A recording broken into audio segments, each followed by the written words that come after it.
Okay, so tomorrow in class, y'all are going to be responsible for taking the information from pages 151 to 159 and finding examples of all those different principles in the fee and hallways.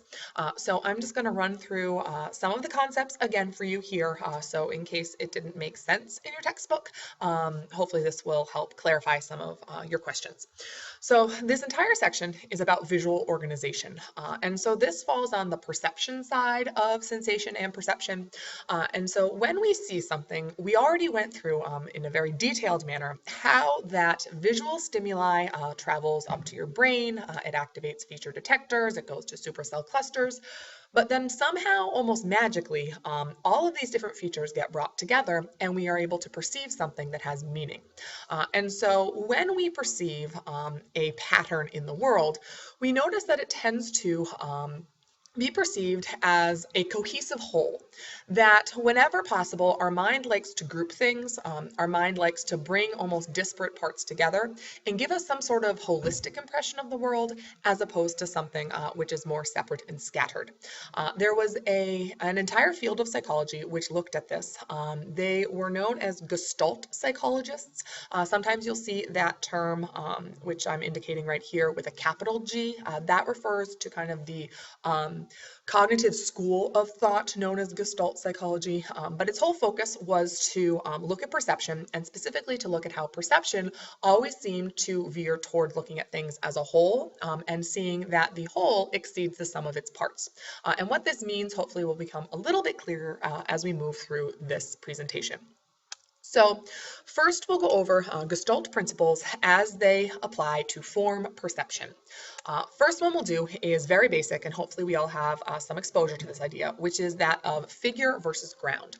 Gestalt psychologists show us that when we perceive something visual, we see it as fitting into one of two categories. We have something we focus on, which is going to be the figure, and then we have kind of like a backdrop, which is going to be the ground. So in this, what we call a reversible figure, you can actually make a choice. You can either see this white portion as the figure, so you see sort of like a chalice on a black background, or just the black portion is the ground, or you can see it as kind of two faces looking at each other. So the black portion is going to be the figure on a white backdrop, which would be the ground. Looking at these examples, these are paintings done by a man, last name of Escher, and he's known for doing a lot of things that kind of mess with perspective and also mess with perceptual principles like figure and ground. And here again, you can make a choice. In this picture, you can see white swans on like a black backdrop, or you can focus on the black swan as the figure and against a white backdrop. This image right here, it's sort of like angels and demons. Depending on which one you focus on and which you choose to be the figure, everything else kind of by nature has to be the ground. It's very, very difficult, if not impossible, for our perception to see only figures and no ground. We always focus in on one thing and sort of blur everything else out.